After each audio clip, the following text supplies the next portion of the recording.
licking his wounds and trying to figure out his next step in life. He was removed from the military after 20 years, mysteriously, and what's he going to do now? And he wasn't really, it was a character who's kind of like perfect in many ways, but really emotionally underdeveloped and doesn't really know what he's doing.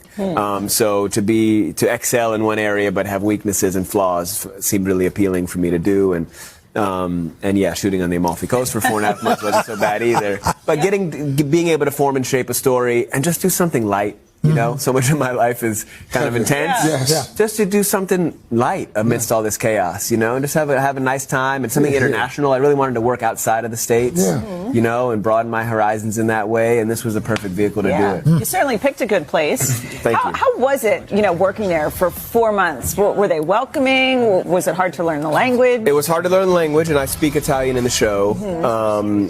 But it's truly an Italian production. You have the whole crew and producers and original writers are Italian. And I was absolutely welcomed. I got to learn that Italy's got like a whole, it's kind of like 26 little countries inside of a country. It's really different culturally from the south to the north, etc.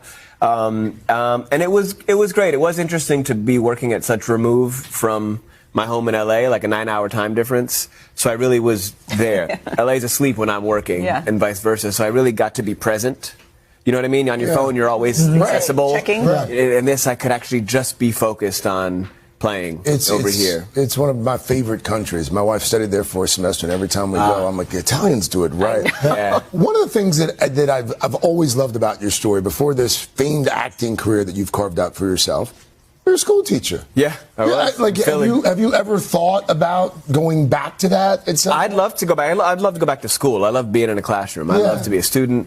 But teaching was the best job I've ever had. Why? What was it? It was just really rewarding. It was important. Teachers changed my life. There's little pivotal kind of hinge points in 7th grade and 12th grade, you know, that something straightened me out, or a book, or an interpretation of a book, or the ability to discuss and debate and be wrong in a safe place. You know, these things are like really formed and shaped my worldview and perspective, and I like to think I was able to contribute to that in the classroom, especially high school.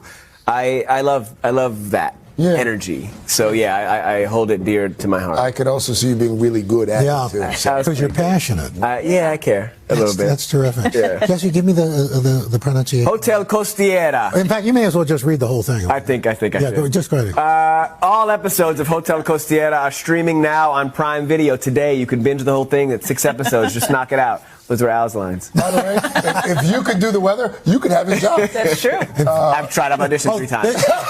And by the way, Dylan would be one more person removed. I know. Just add me at the bottom of the list.